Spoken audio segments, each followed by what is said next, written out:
నమస్తే traders. Market చాలా gap down అయితే ఓపెన్ అయింది. అరౌండ్ ఒక 400 పాయింట్స్.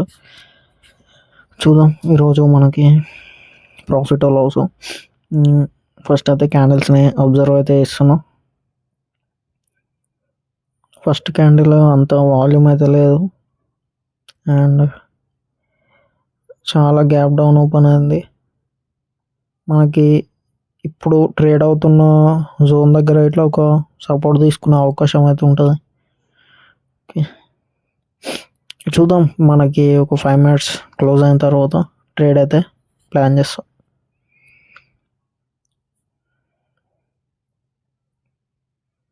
ఈ ఫస్ట్ కొంచెం ఫాస్ట్ ఫార్వర్డ్ అయితే వేసాను.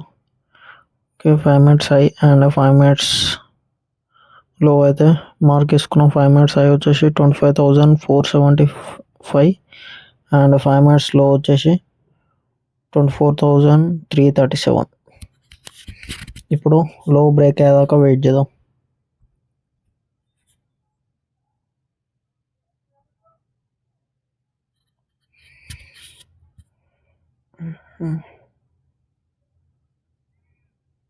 ఇది ఒక చిన్న కన్సాలిడేషన్ జోన్లకు అయితే ఫామ్ అవుతుంది.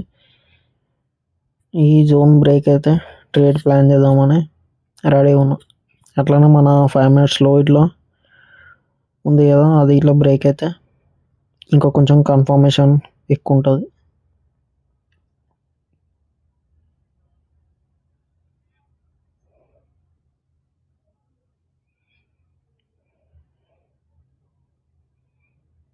ఓకే, క్యాండిల్ అయితే బ్రేక్ అయితే ఫామ్ అవుతుంది, కానీ బ్రేక్ అయిన తర్వాతనే ట్రేడ్ అయితే ప్లాన్ చేస్తాం.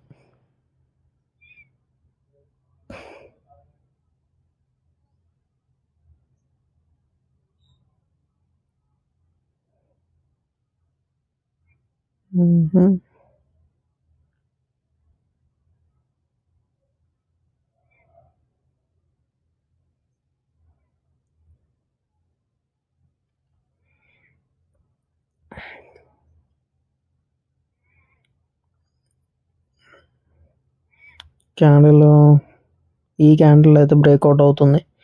ఇంతకుముందు క్యాండిల్ ఇంకా పైన క్లోజ్ అయింది 5 మినిట్స్లో. ఓకే, ఈ క్యాండిల్ అయితే బ్రేక్అవుట్ అయింది. క్లియర్గా ఎంట్రీ అయితే తీసేసుకున్నాం అండ్ ఎస్ఎల్ ఇట్లా పెట్టేస్తున్నాం 10 పాయింట్స్. చూద్దాం ఎస్ఎల్ ఆర్ టార్గెట్. ఓకే, 180 అయితే రన్ అవుతుంది ప్రాఫిట్లో.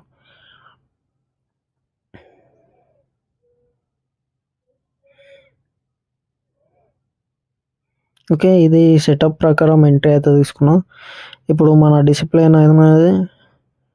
డిసిప్లిన్గా సెటప్ అయితే ఫాలో అయినా. ఇప్పుడు ప్రాఫిట్ వచ్చినా లాస్ వచ్చినా నాకు సంబంధం లేదు, ఎందుకంటే డిసిప్లిన్ అనేది ఇంపార్టెంట్ మెయిన్. నేనైతే సెటప్ ప్రకారం ఎంట్రీ అయితే తీసుకున్నాను.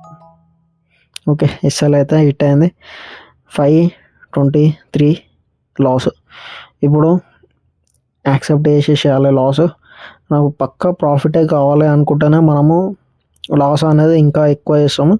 నాకు పక్కా ప్రాఫిట్ అనే ఏం లేదు. నేను పక్కా డిసిప్లిన్ ఉన్నానా లేనా అనేది నా మెయిన్ థింగ్. ఈరోజు అయితే నేను డిసిప్లిన్గా ట్రేడ్ అయితే చేశాను అండ్ ఈ 1 ట్రేడ్తో డే అయితే క్లోజ్ చేస్తున్నా. దీంతో ఈరోజు అయితే ఇంతే. Okay friends, thank you, bye.